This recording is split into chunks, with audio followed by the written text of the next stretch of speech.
What's good, people? It is Tony the Savant. And before we get started, please like this video, share this video, hit the notification bell so you can be notified when I'm dropping content and going live on the channel. As well, if you haven't already, please subscribe as I drop content daily, go live daily, stay very busy on this platform. And last but not least, please leave your thoughts and opinions in the comment section, as I'm always interested to know what you all have to say about these topics.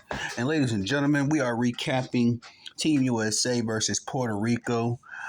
Very impressive outing by our guys from Team USA, from top to bottom. Drew Holiday was the lucky or unlucky guy that didn't get to play this game. I believe they said he had an injury, so I'll have to check a little bit more into that. I don't think it's anything lingering, but he was the DMP for this game. Team USA was led by the young gunner himself, Anthony Edwards, 26 big points. He went 11 from 15, 11 for 15 from the field, 3 of 6 from the three-point line, 1 of 4 from the free throw line. Jeez Louise. I didn't even notice that. He missed a lot of free throws.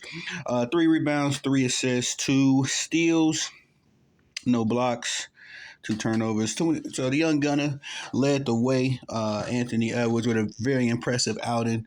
He was out there dancing in the fourth quarter because the game was put away at that point. Joel Embiid had an impressive outing, 15 points. LeBron had 10 points, 8 assists, 6 rebounds. Jason Tatum had a double-double, 10 rebounds, 10 assists. And a nice contribution from all around. Kevin Durant chipped in with 11 off the bench. Anthony Davis chipped in with 10 off the bench. D-Book had 9 points, and Curry had 8.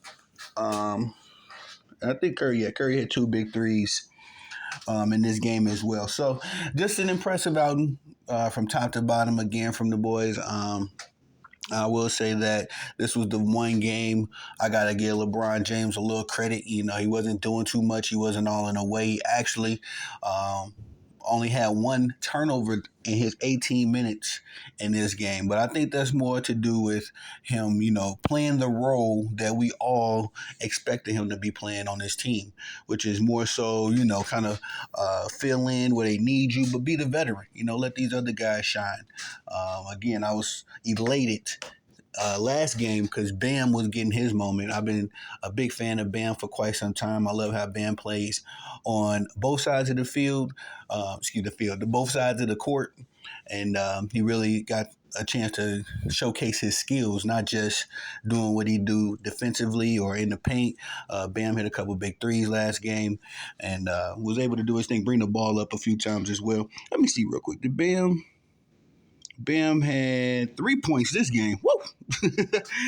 A long way from his 18 that he had last game. But again, it was a nice, complete effort. I love how Team USA is pretty much running the offense through a different person every game.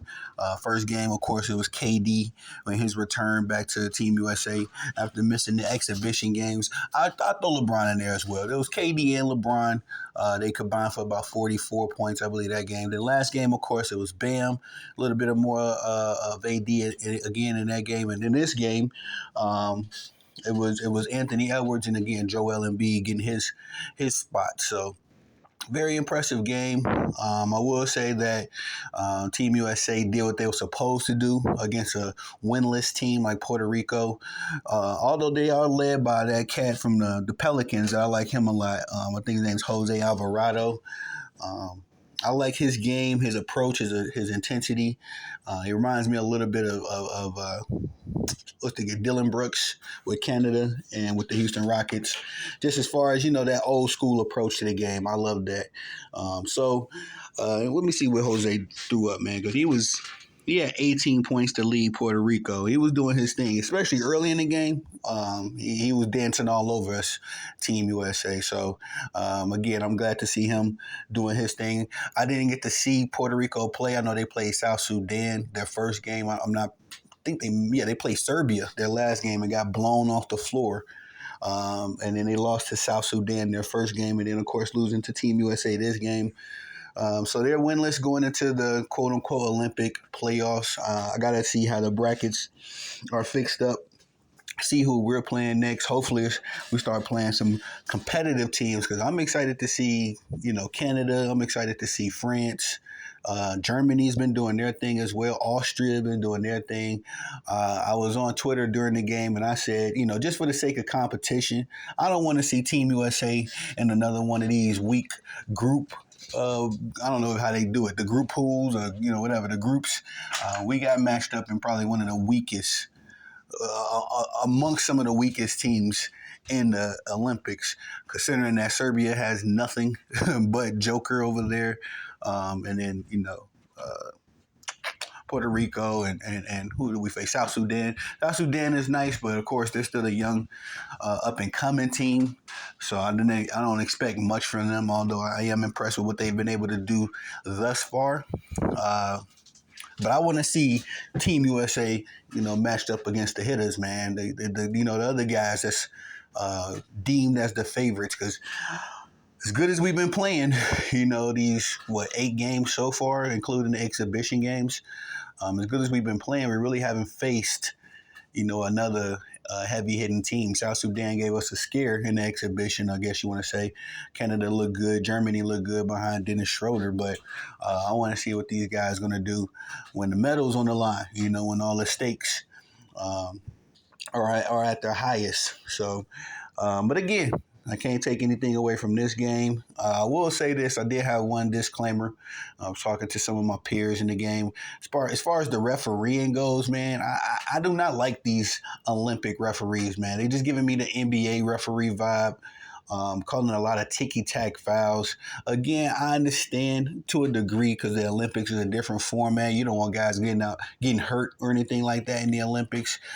Salute to that. So they do have to have like a tighter whistle, but it gets annoying watching a free throw contest. We often do that with the NBA.